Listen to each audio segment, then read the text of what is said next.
Thank you all for coming this afternoon. I am San Francisco District Attorney Brooke Jenkins, and I want to start by first sending our well wishes to Mr. Pelosi once again. We are truly praying for a speedy recovery on his part. I want to also start by thanking the San Francisco Police Department for their immediate and swift investigation of this case. I am here today to formally announce charges against Mr. David DePape in connection with the violent attack on Mr. Pelosi. The charges that we are filing today include attempted murder, residential burglary, assault with a deadly weapon, elder abuse, false imprisonment of an elder, as well as threats to a public official and their family. These charges are based on the following facts, many of which are contained in the federal affidavit that was filed today, as well as will be contained in the motion to detain Mr. DePape that we file tomorrow. Mr. DePape specifically targeted the Pelosi home to confront Speaker Pelosi. He forced his way into the home through a rear glass door by breaking that glass. The defendant made his way upstairs to the second floor of the home, locating Mr. Pelosi in his bed sleeping. He woke him up, confronting him about the whereabouts of Speaker Pelosi. Mr. Pelosi, who was sleeping, was wearing a loose-fitting pajama shirt and boxer shorts. He was forced to get out of bed, and at some point during that encounter, Mr. Pelosi attempted to access the elevator in the home, which has a phone. The defendant then blocked Mr. Pelosi's access to that elevator. It was at some point after that Mr. Pelosi asked to go to the bathroom, which is where he was able to call 911 from his cell phone. The defendant, realizing that Mr. Pelosi had called 911, took Mr. Pelosi downstairs near the front door of the residence. 2 police officers arrived at the front door 2 minutes after that 911 call. When that door was opened, the defendant was holding his hammer, which Mr. Pelosi appeared to be attempting to control by holding a portion of that hammer. The defendant then pulled the hammer away from Mr. Pelosi and violently struck him in the top of his head. The police then immediately apprehended the defendant. What we also have learned is that the defendant brought to the location of the Pelosi residence a second hammer, as well as zip ties, rope, and a roll of tape. What is clear based on the evidence that we have thus far is that this house and the Speaker herself were specifically targets of the defendant. As for next steps, the defendant is expected to be arraigned tomorrow afternoon. My office will be filing a motion to detain him without bail, and that is based on what is obvious and severe public safety risks that the defendant poses to San Francisco as well as the outer community. Violence has no place in this city, and we will work vigorously to hold the defendant accountable. One last thing that I want to say today is that as leaders and as citizens, it is incumbent upon us all to watch the words that we say and to turn down the volume of our political rhetoric. We should be able to all engage in passionate political discourse, but still remain respectful of one another. Violence certainly has no place in San Francisco or in politics. Thank you. Thank you, and now we'll open up for some questions. Yes, how many? Whoa. Slow down. Before we get that, I would like to keep this a little bit orderly just because I want to make sure we're able to get through and not have a free-for-all. Yes, sir. Jim Carlton, Wall Street Journal. Thank you for this. How many? Who opened the door for the police officers? And one question. My second question is, how many times he was struck? One time with a hammer, not twice? So at this time, it's unclear which of the men opened the door, and we are also still fleshing out how many times he was struck in the head. Gabriel Bachelor, Mercury News. I'm wondering how an to access the home of someone so prominent? Was there any security in place there? How was he able to open the door of this home? What I can tell you is that there was no security present and that he was able to break the window to a glass door to gain entry into the home. Did this defendant have any prior contact with law enforcement, any prior arrests, any sort of record? All of that will come out in court tomorrow. I'm just wondering how. Guys, we're trying to do this orderly. We'll go to Christian in the back and then you. DA Jenkins, if you could let us know how this investigation is going to work, or how this case is going to work in conjunction with or in cooperation with federal authorities who also are mounting their own case. Yes, and so what I will say is that thus far, both San Francisco Police Department as well as the Federal Bureau of Investigations have been simultaneously investigating this case. They've been cooperating very well with each other.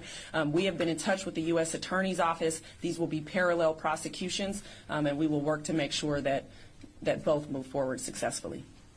DA Jenkins, given the intense national focus on this case and its political dimensions and some of the theories that are already out there about what transpired, how important is it for your office in conjunction with other prosecutors to paint a clear picture, including the evident political motivation for this attack? Of course, it's always paramount that the correct facts be in the public. We, of course, do not want distorted facts floating around, certainly not in a manner that is further traumatizing a family that's already been traumatized enough given the nature of this incident. And so that's why it's of paramount importance. Can you cover some of the things that police found in the interview with Mr. DePape in terms of his attempt to go after the speaker and wait for the speaker and what his plans were for her? I think I've covered as much as we're going to cover today. More facts will be contained in our motion to detain that we will file tomorrow in court that you'll have access to. Sergio? Can you talk a little bit about his current state? Our understanding is that he's still being held at General Hospital. Can you talk a little bit about that and his arraignment tomorrow? So I'm not aware of where he is currently. He has obviously been booked on these charges. We will file our complaint. We expect for him to be in court tomorrow, and that's the most I can say. You spoke about this will be revealed in the arraignment tomorrow. When and if will we see the body cam footage from the cops? When it is made available during a court proceeding. That's the way that this works. Or will it become public? If it is played in a court proceeding, it will be public then. Some of the details in the federal charges today talked about finding a journal on the scene that he had brought, saying that he wanted to use Nancy Pelosi to lure some other individual to the home. Maybe you or can the chief speak to some of those details? What do we know about the journal or about trying to bring someone else to the home? No, we're not revealing any other details at this time. As we've said, this investigation is still ongoing. And so what we have offered is what we believe the relevant facts are that are the basis for the current charges. Does he have legal representation yet? And if so, who's representing him? We will find out whether he has legal representation tomorrow at his arraignment. So can you definitively say now this was obviously politically motivated?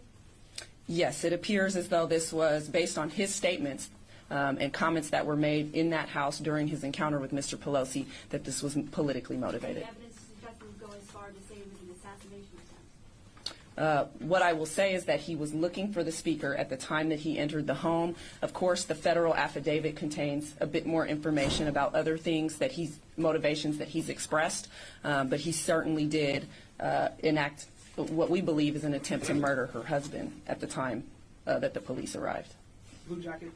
Hi, Lauren Toms, KPIX5. Are there any plans to increase security around the Pelosi house or any other prominent public figures that do reside here in San Francisco?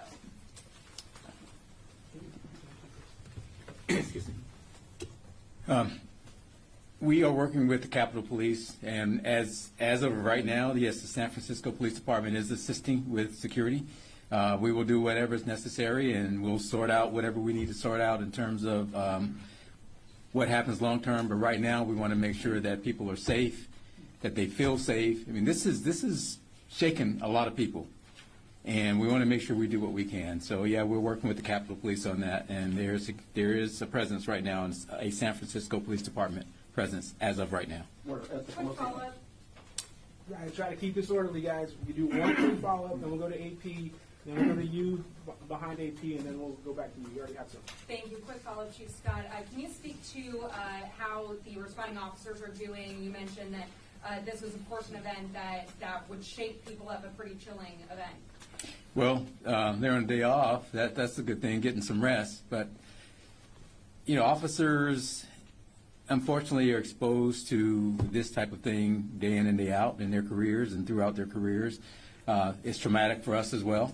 But the officers did their job. They responded quickly, and they did exactly what they were supposed to do. So I commend them. This is a terrible tragedy, but thank goodness for the quick response, the quick thinking of the dispatcher, and, you know, for a man to try to murder Mr. Pelosi, in my opinion. So they did what they were supposed to do. AP? Yeah, is there any evidence that he plans to target other Democrats, and if so, who? And has he threatened the Speaker or the Pelosi family before? So again, this investigation is still ongoing, so we're not revealing every single fact of this case. More will come out as this continues, certainly during the course of the prosecution. Yes, ma'am.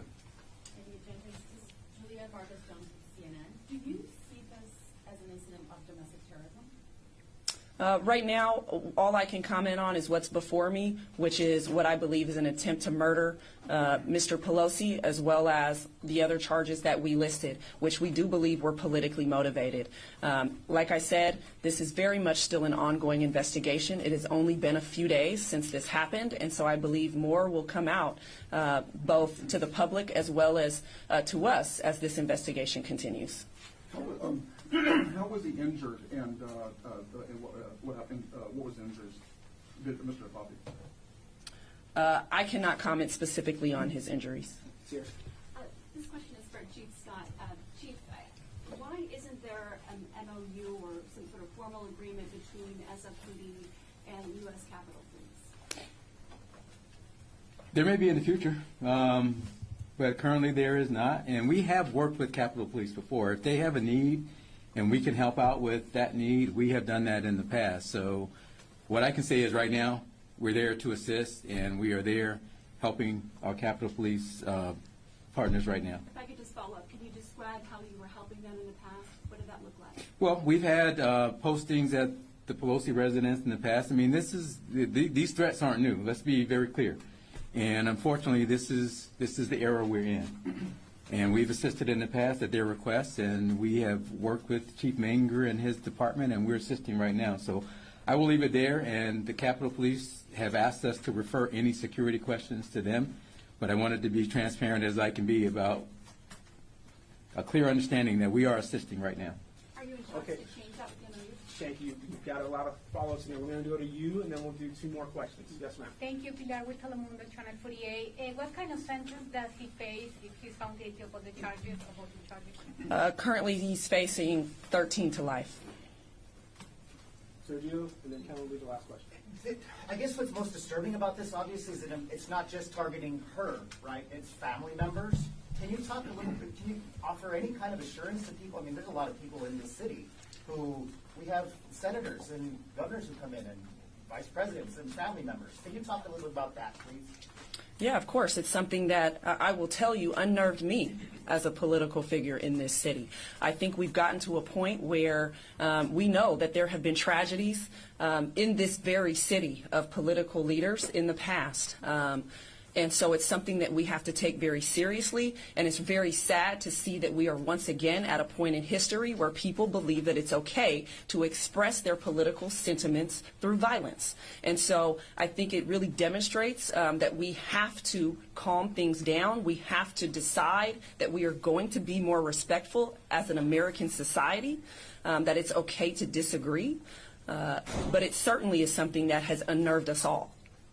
Kellen, last question. Yeah, can you just walk us through a little bit more of the timeline here? You mentioned something about him trying to access the phone in an elevator, which I don't think had come out before. How long before 911 was called was the cop in the house? What more can you do? That's not a detail that I am able to give you at this point. Like I said, this investigation is only days fresh.